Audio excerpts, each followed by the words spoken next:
What if humans could breathe underwater? Would we still need boats? Cool question. If humans could breathe underwater, we probably wouldn't need boats, but boats would still be super useful. The ocean is huge and full of sharks and other dangerous stuff. Plus, if you wanted to carry food, clothes, or even just not get wet, a boat would still make life way easier. If I could breathe underwater, I would just go live in the ocean.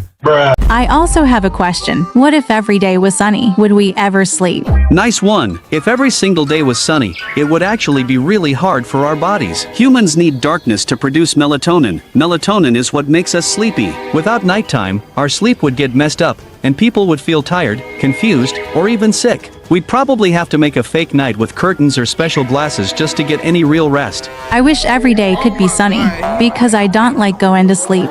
Do not say that. What if money could grow on trees? Would people still work? Good question. If money could grow on trees, people would rush to plant trees everywhere. But soon, money would lose its value. If everyone had it, things wouldn't be special anymore. Instead of working for cash, people might trade skills, inventions, or experiences. The world might even move toward valuing creativity and knowledge more than paper bills. And those trees? They'd probably be guarded like treasure. I would probably trade my brother for a money tree.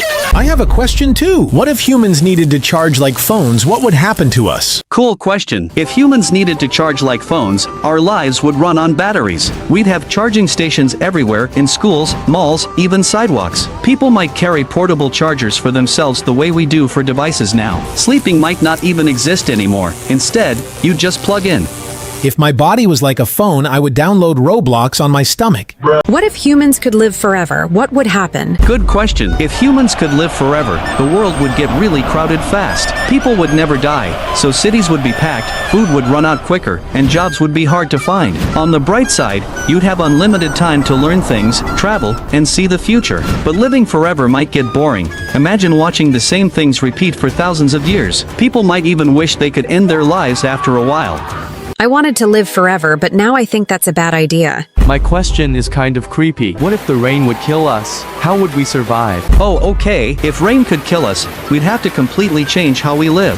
Cities would build giant roofs to keep the rain out, and people would only go outside in full protective suits. Weather forecasts would be life or death important. Everyone would check them like crazy. Some countries might even try to control the weather with machines, and deserts would suddenly be the safest places to live. So that means no more drinking water, right? No, we can still drink water. Water will still be good. No, water comes from the rain, so water will be dangerous.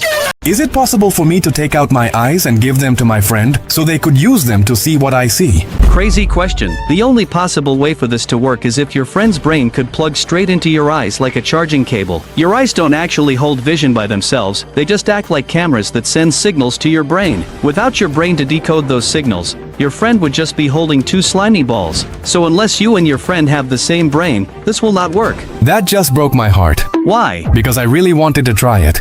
What if I planted a seed in the ground and I let it grow? How big would the tree get if it never got cut down? Good question. First, it would just be a little sprout, barely taller than the grass around it. After a few years, it would become a tree taller than you. Give it 100 years, and it would tower over houses, standing like a giant in the forest. 1,000 years later, its trunk would be massive. And if it somehow kept growing forever, millions of years later, it could become a tree so huge its branches would touch the sky. Wow, do you think that will ever happen in real life? No, it's almost impossible. Hello, I also have a question. What if people could never die? How crowded would the world get in a couple years? I think I already answered this question before, but I can answer it again. The world would start with about 8 billion people. By 2030, if everyone was immortal, that number would rise to almost 9 billion. Fast forward to 2040, the planet is holding over 10 billion people. By 2050, we're looking at more than 11 billion people, with cities overflowing. In 2075, the population explodes past 14 billion, every inch of land crowded. And by 2100, Earth would be struggling to hold nearly 18 billion people, with nowhere left to stand, and not enough food for everyone. Wow, that's a lot of people. Do you think they would still be able to play Roblox? What should I do if I lose my house keys and get stuck outside my house? Don't worry. First, check if any family member or roommates have another key. If not, look for open windows or another safe way inside the house, but don't force anything that could cause damage. If you're really stuck, call a locksmith. It's safer than breaking your door or window. What is a locksmith? A locksmith is a person that can help with making you a new house key. I also need your help, sir. What should I do if I accidentally drop my phone in the toilet? Wow, that's kind of disgusting. Grab your phone out immediately, turn it off, and wipe it dry. Don't press any buttons. Place it in rice for at least 24 hours to absorb the moisture. Avoid using a hairdryer, because the heat can damage the phone even more. But what if I don't have rice? Well, then you better go buy some. What should I do if I accidentally spilled water on my laptop? Don't worry, if water ever spills on your computer, don't panic. Just unplug it and shut it down right away, and flip it upside down so the water drains out. Then leave it somewhere dry for at least a full day. I'm gonna go spill water on my laptop to see if what you said actually works. Wait, what? I also need help. What should I do if I get candy stuck in my hair? That's a sticky situation. If candy is in your hair, do not try to pull it out. That just turns your head into a sticky battlefield. Instead, soak the spot with warm water and gently rub in some cooking oil or hair conditioner. It breaks down the sugar and helps it slide out. And if it's an emergency, you could always use scissors as a last resort. So I just use scissors? No, scissors are the last thing to use. First try warm water and hair conditioner or cooking oil. That's too boring. I'm just gonna go use scissors. Did you know that humans swallow up to 8 spiders every year while we sleep? And sometimes they can even lay eggs in your mouth. That's not true. Spiders don't crawl into people's mouths at night. We move too much, we breathe, we snore, and all of that noise and movement scares them away. They'd rather stay in their webs than lay eggs in your mouth. The spider eggs would never survive in your mouth. Your saliva would destroy them instantly. So the only thing going out your mouth while you sleep is maybe drool. My dad said it's true, No, I think your dad is just trying to scare you. but my dad never lies to me. What if my hair kept growing forever and never stopped? Would I still be able to walk? Cool question. If your hair never stopped growing, you could still walk for a long time at first. Since hair grows about 1 centimeter a month, it would take around 17 years before it got so long that you'd be stepping on it. Even then, you could still manage by tying it up.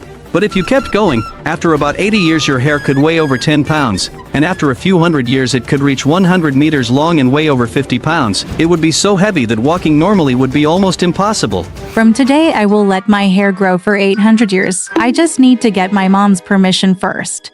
My question is a little silly. How long would I have to stay crying to fill up a whole house with my tears? Yeah, that's silly. If you cried non-stop, it would take much longer than a lifetime to fill a whole house. A medium-sized house has about 453,000 liters of space. At a normal heavy crying rate, it would take about 86 years if you cried super fast, or about 862 years if you cried slower. Either way, it's way beyond what a person could ever survive. Oh wow, I thought it would be faster than that. How long did you think? With the way my little sister cries, I thought it would take her only a couple hours to fill up the house. It's the truth. Just try to take her tablet and you will see. What if the clouds were made of candy? Would it rain candy? Cool question. If clouds were made of candy, they would melt super fast in the sun, and instead of rain, we would probably get sticky sugar pouring down on us, and the streets would be covered in sugar. Ants and other insects would be everywhere. The kids might walk around with spoons instead of umbrellas. But too much sugar is still bad for you. I had a weird dream like that before, and I love that dream. I also have a question. What if the sun was actually cold? How would the planet survive? Good one. If the sun was cold, our planet would freeze solid almost instantly. No plants, no animals, no humans, just ice everywhere. The only way we would survive is if we built a giant fake sun, or we would have to live underground with our own heat. Without heat from the sun, the planet would be more like a frozen space rock than a home. Now I know how we can survive. Really? How? We all just go live underground. My grandparents have an underground house and they are nice. I'm sure we can all use it. Why do people laugh when something is funny? That's a funny question. When your brain finds something surprisingly funny, it sends signals to parts of your body that control your breathing and face muscles. This makes you smile, breathe, and then it creates laughter. At the same time, your brain releases happy chemicals called endorphins, which make you feel good and relaxed. Oh, okay. Now I understand why I laughed when my grandma fell down. Why do we sweat when it's very hot outside?